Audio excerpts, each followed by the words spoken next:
hano ku Kibuye dufite abatutsi bangana iki? Nyakubahwa bose hamwe n'abajeje bageze ku 50.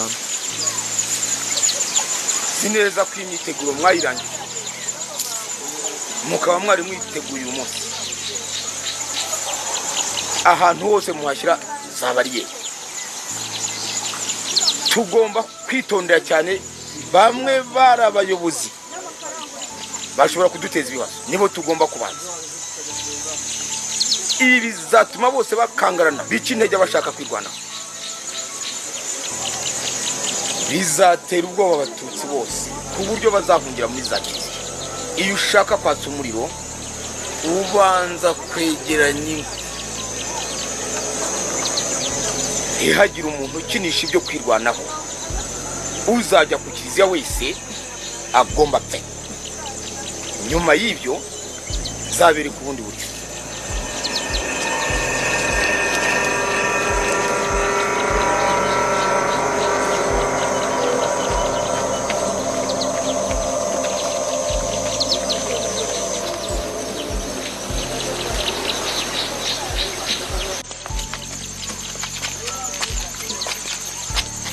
Sha warize niki ngiye mu nkotanyi ngo umuntu yagera anyuze muri Tanzania agafata ubwato muri Victoria yagera i Bugande agahita yerekeza i Burundi. Nibeshye ukagenda teke ni by'intambara isibwa zafurike nabyiyemeje. Batisi wowe ubinye cyamba buzikize sha usikura akagabo ninde uzi gusiganwa muri ubu hacyo ni wowe sha uretse batangire kurasa zareba kutazaba wa mbere mu guhunga. Ariko ikibazo ki kubyuka mu cyakare ukiruka mbere yo kwica umwaka nta na kacyayi ndetse nta no kuvuga ururimi rwawe. vuga igiswahili nawe uzivuga igiswahili. Jambo jambo bwana habari gani mzuri sana. Jambo bwana habari gani mzuri sana. Jambo bwana. Hey, wigihanganye rambaraje sha zabwira Joseph ko wigize igihanganye. Sinshaka ko hari umuntu uza kubanya mwigendaho. Twaje kubabwira ko twese tugomba guhungira ku kiliziya. Hari abasirikare babiri ntacyo tuzaba. Mushatse twajyana ku kiliziya? ariko si imirwano harayihuriye natwe. Inkuru numvishe zituruka i Kigali zitewe ubwo abantu bashize bicwa. Ibyo ntibyigeze bigere baraba baboneyeho. Icyambere bahitiraho mu gusahira impungenge kubera Batiste bavuze ngo barashaka abasore. Ushatse wakwitondera Petero wawe arakuze, baje ntibamusiga. Dore niyo mpamvu yanzanye. Byaba byiza twohereje abahungu bacu bakavino. Sinabonye na prefe yaje uyu munsi. Hazahanuza ashaka kuzana amahane wese. Nge simwizera na gato. Kandi mwarakora bavuga ngo ni umuntu mwiza. Aho niho ikibazo kiri. Yajaje afite icyagambiriye. Papa, Ntibikisha. umvishe prefe avuga ngo bafunga amayira yose hatagira abantu bavuga. Ibyo wabyumvise he? Umvishe arifuka cyangwa wanyoruje ku cyumweru. Kuki se ari wowe yabibwiye? Ntabwo njye nkabona. Nandagiye ni hafi y'umuhanda. Ibindi se wumvishe avuga ni ibiki? Afite ko nta mututsi n'umwe ugomba kubera ko ashaka kuwatsinda. Ese sha uravuga ukuri? Kuki se utabimbwiye kare? Ibintu byakomeye. Sinzi niba n'amayira aza gushoboka. Petero na Batiste bakwiye kugenda ejo. Uzigendere mu mare nk'icyumweru tureba aho ibi byose bigana. Ariko se mwebwe muzaba bana. Papa, shaka kuguma hano. Mukora uko tubabwiye Batiste. It's Emmy on the beat. Petero azindukira iwacu ejo mu cyakare. Nta kundi twabigenza. Tuzigurira mu gasozi. Usange kuri cya giti. Urumva naza ko bamuzi na gato bamerera nabi. Shamba baruzi.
Emmy on the beat.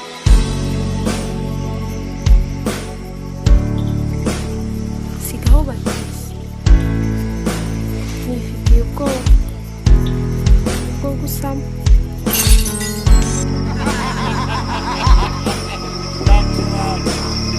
Mumvira hamureka abana banjye basinzire.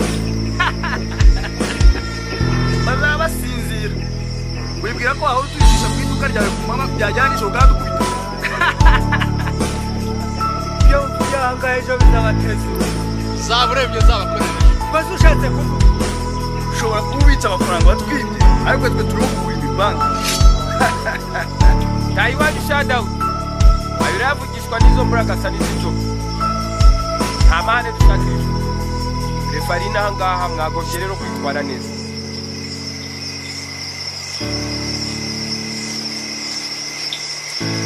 ntugire impungenge nta mane batera bose baranyumvira.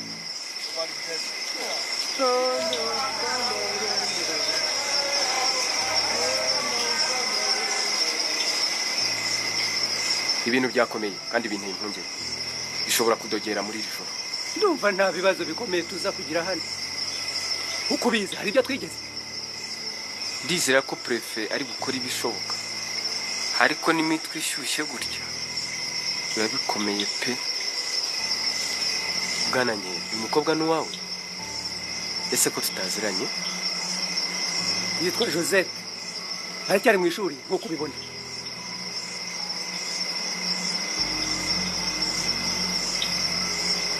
Ni iribagiza pe. Ese madamu araho harakomeye gusa yatinye gusohoka ngo usuhuze nta kindi. Maze rero dore ibihuha ni byinshi ntawamenya uwo kwizera.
Just hold on. Catherine! Just wait right there. Were they Tutsi? I don't know. Yes, they were Tutsi. Is that why they killed them? I don't know. I don't think so. Who were they? They were friends. Mr. Kabir was not liked. He was in an opposition political party. Is that why they killed him? I don't know. Maybe. I don't know. Maybe. Who killed him? I can't tell. I don't know. Thank you.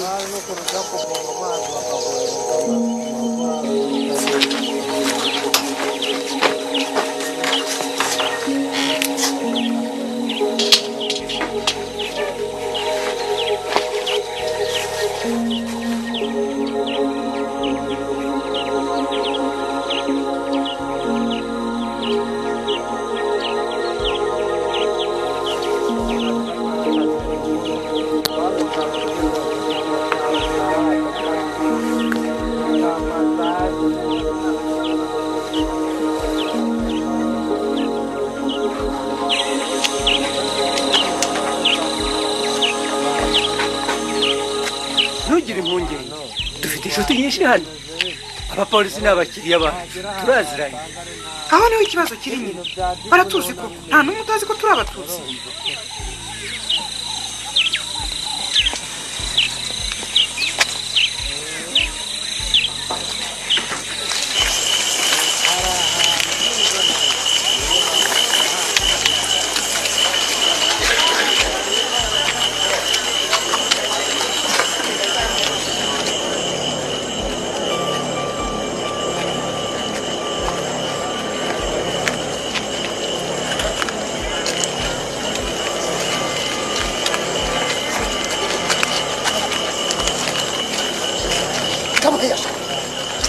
Mwese muri inyenzi siko mwavuze ejo nijoro ariko twazishyigikira dute arizo zateye ibibazo byose zana sinanga muntu yawe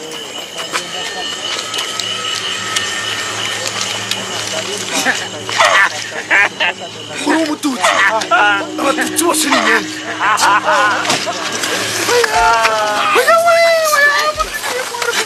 kataye y'amafaranga yose arimo nayo wanyibye mu iduka ryawe arihe ntayo ngifite nyabuneka mwihumukira imbere y'abana banjye mane enda nimutware nta kindi dusigaranye rwose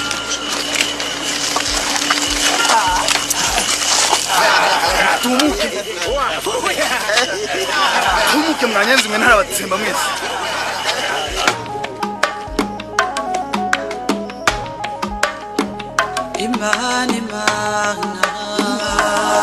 Imana y'Irwanda Imana nsingiza Imana se bagenzi Imana niyo nkuru Imana itera amapfa burya ninayitanga aho bahahira yabuze abana banjye nimuhumure impubya z'ababyeyi muri kumwe mbafatiye iry'iburyo kandi umunsi wa ejo bundi nzagabye inzozi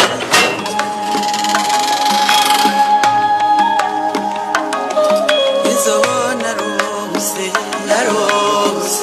izo narose se bagenzi mu nzozi nziza z'urwererane mu kwezi n'inyenyeri byihari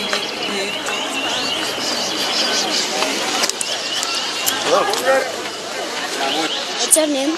Jacques. Yours? My name is Etienne. Have you got any sweets? Sweets? Etienne! What is Etienne? Here. I am here.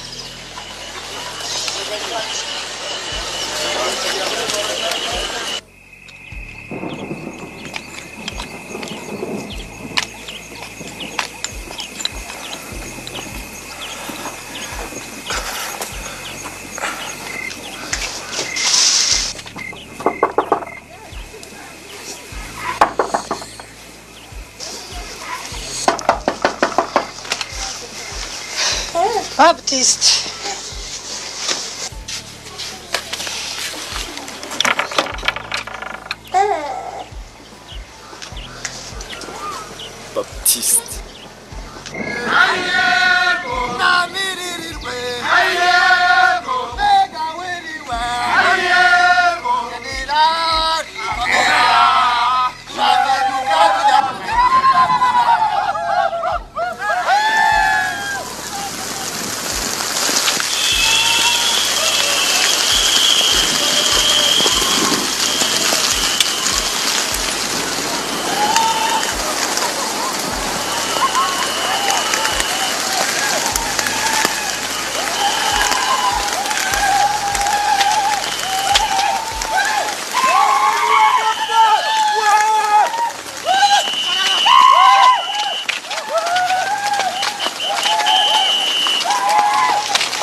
Sorry, am I disturbing? No, not at all. Please sit down. The Jerem are going to kill us. Can't you take us out of here? No. That's a pretty dress. It's getting dirty.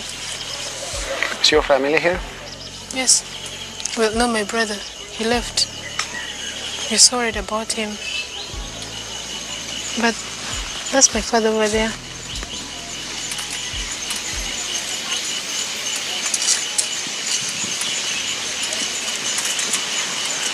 Is that your wife? Oh, no, it's my mother. She's not very well.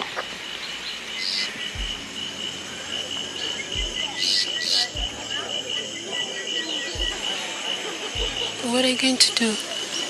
No, it's not up to me. We are grateful for you being here.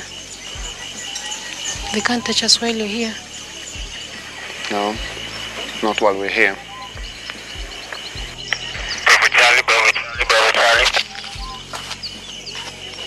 Yes, this is Captain Claude speaking. At exactly what position are you now? Over.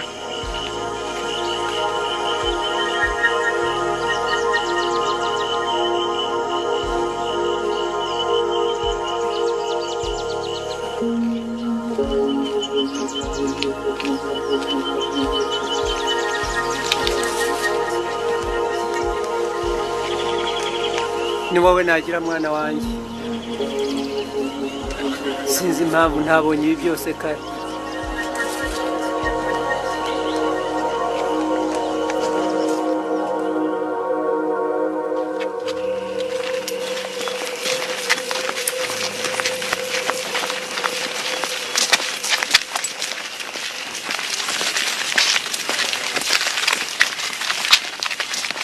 Nyamuneka mureka aba bantu binjire. Murakoze padi, turabashimye cyane.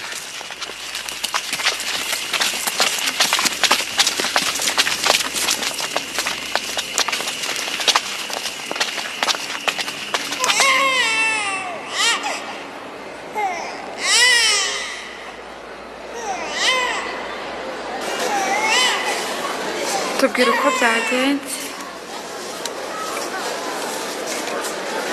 Tumaze iminsi 3 yose tugenda n'amaguru. Kandi ubwo ku mpamvu twihishahisha. Twebwe twihishe ku bitaro. Umuganga w'inshuti niwe waduhishe. Niba dukesha ku bantu turiho. Twagize ngo n'imbwa zimuka. Amasasu yerekeye aho ariko abantu bakomeza gutaka. Twageze naho dupfuka amatwi. Mu gitondo dukomeza kumva abagore n'abana bakomeretse batakamba mbere yuko baje bakaba. Twumvaga imiborogo. Gisenga imirwano igeze kuri stade. Nyuma twaje kumenya ukuri. Batwiciraga abantu. Twumvaga imiborogo yabo gusa. Nanubu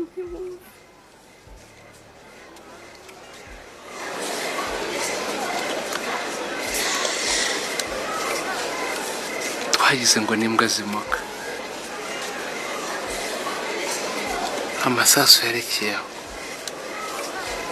ariko abantu bakomeza gutaka. Twageze naho dupfuka amatwi. Mu gitondo dukomeza kumva inkomere z'abana n'abagore zitakamba mbere yuko baje bakabahuha.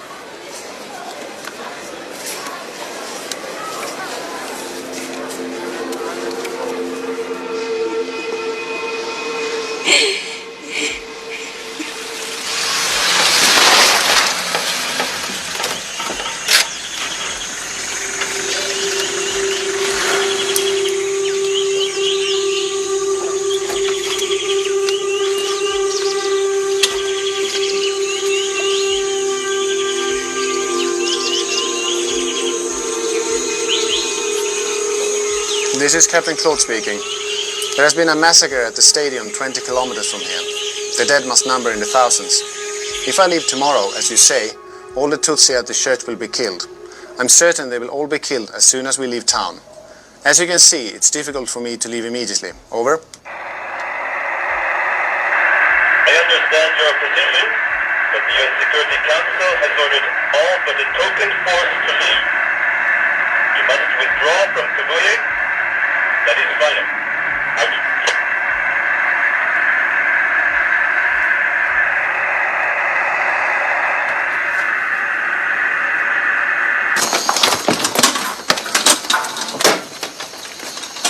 Departure has been brought forward. We must be in Kigali today, so we're leaving now.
Shakira abana bose b'abatutsi bari ku ishuri.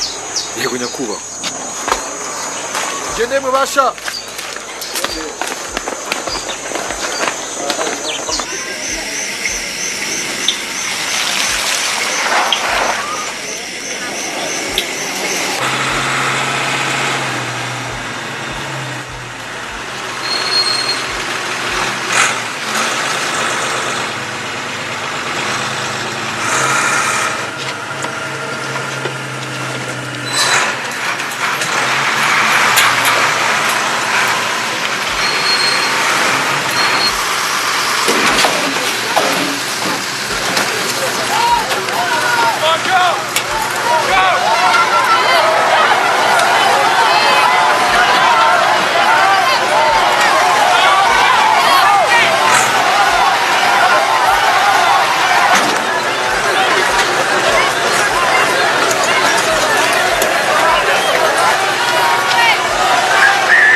Mwese hanze.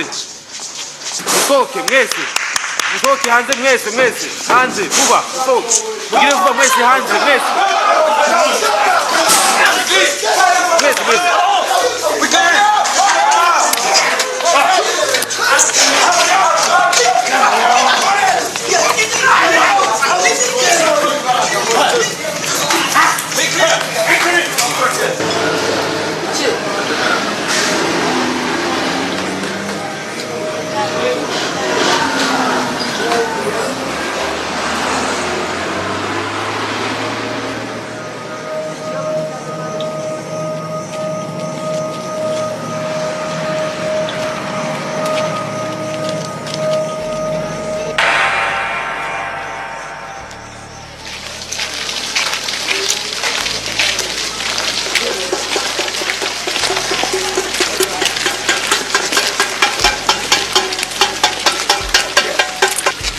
lisite y'abana bose b'abatutsi? Yego. Nibo batutsi bangene dufite hano, abandi bose n'abahutu.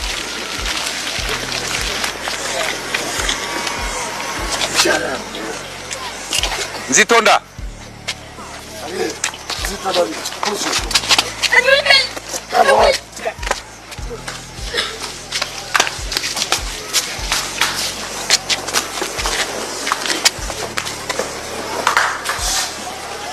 Valens, tugira amahoro.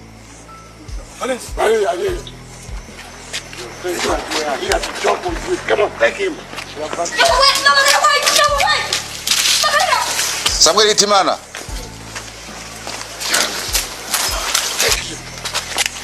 Sema Sasu. Sema Sasu. Claro, Tarura. Karambizi.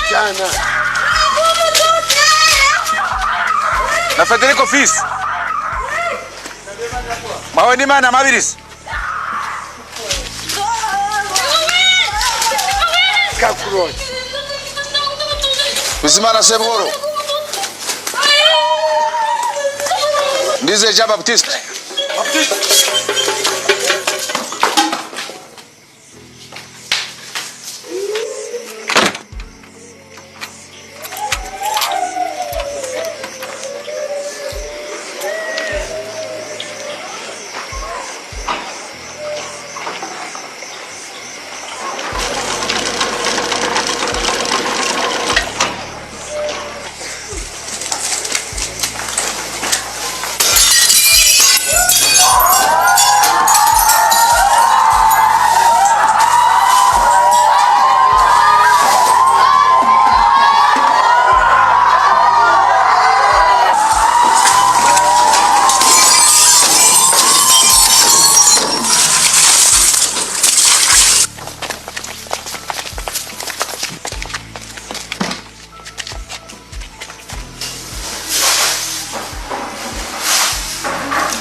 Now Abel was a keeper of sheep, and Cain a tiller of the ground.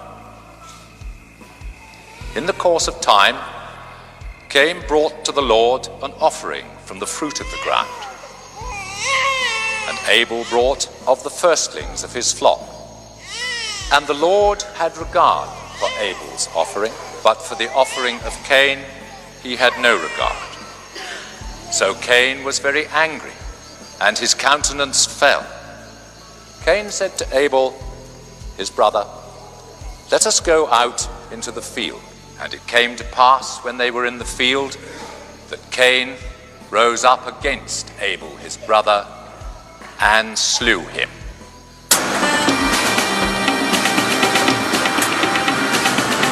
I am a soldier of France, and France is a superpower in Africa.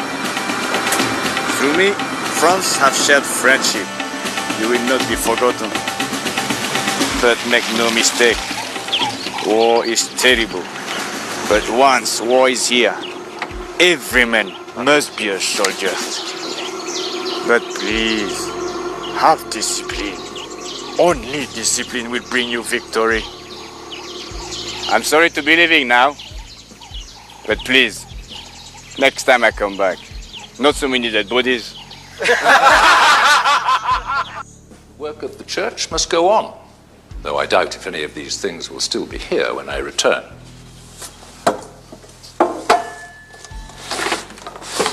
Nothing is sacred. These people are going to tear each other to pieces. Like dogs. This is the only way they know how to fight. Black man is a coward. You are a racist? They're not like whites. They suffer like animals. They are like children. They have no higher culture. They lack depth. That's the way it is in Africa. They are like children. But this works both ways. Their souls are more open. So I won't know about their souls, Father, but they are not worth one of us.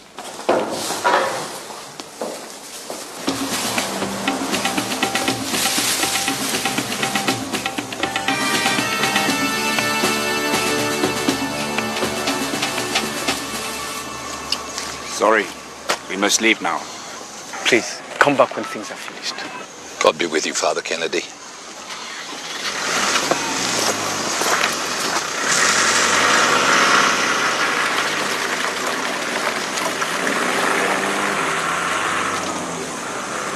Bonne chance! The rebels will close the road this week, and maybe today. Things are moving so quickly? You have nothing to fear. France is looking after the France.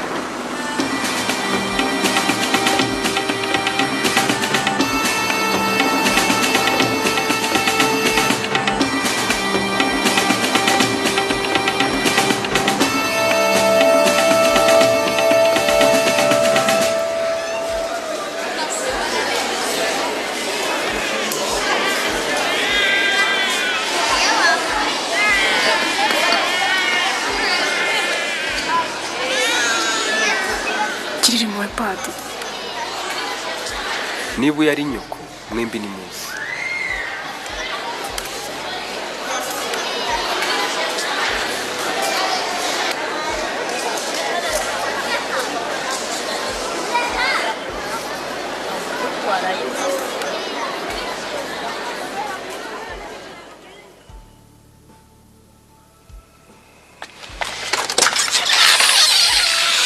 ibindi turabibona tugeze mu cyumba ushatse waza.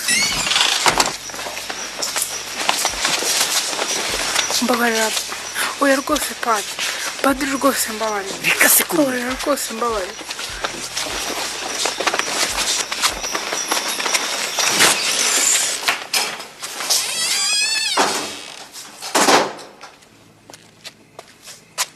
Father, please.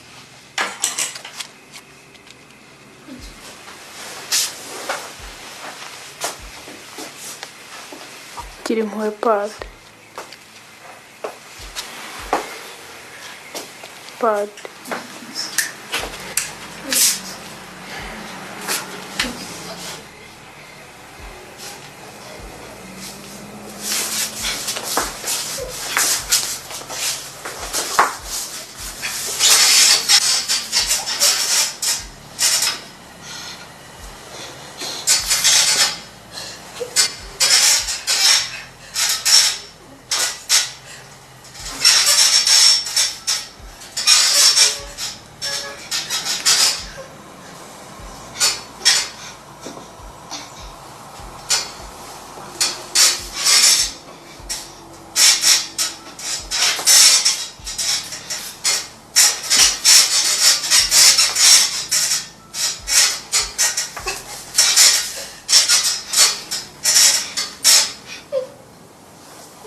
akabazo abantu baravuga ngo umuhungu wawe ni inyenzi. oya rwose Nababwiye ko atari ukuri.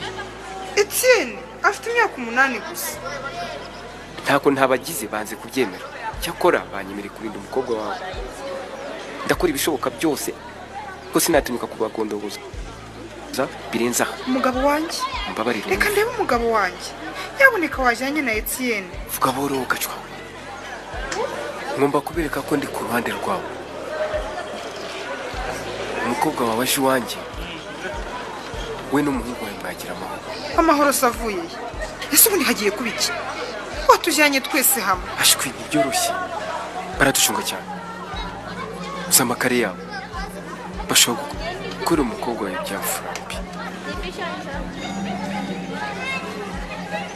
Niyemeje kuba murinda namwe mukagira agahenge.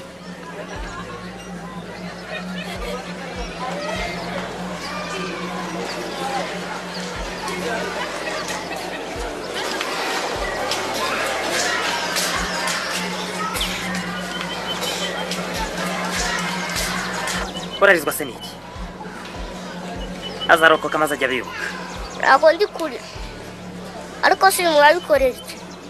Igihe kirageze ngo roho z'abatutsi zive mu mibiri yabo zijye mu ijuru.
Urabibona ute?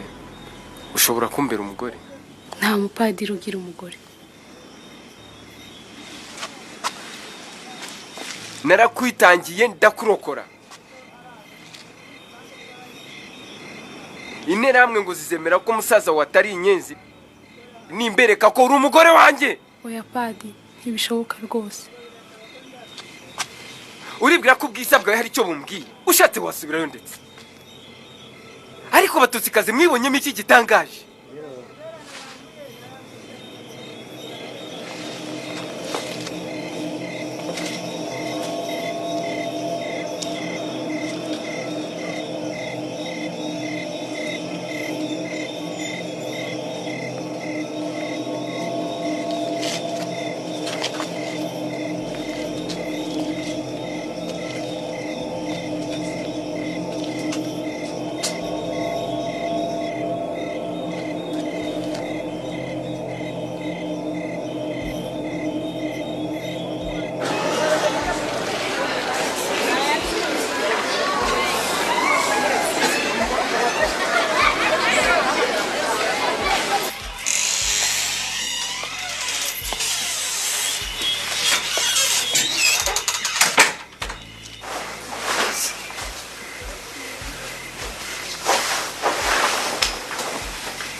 Papa!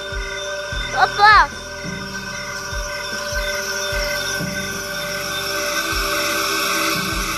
Tutsi cockroach. Ah!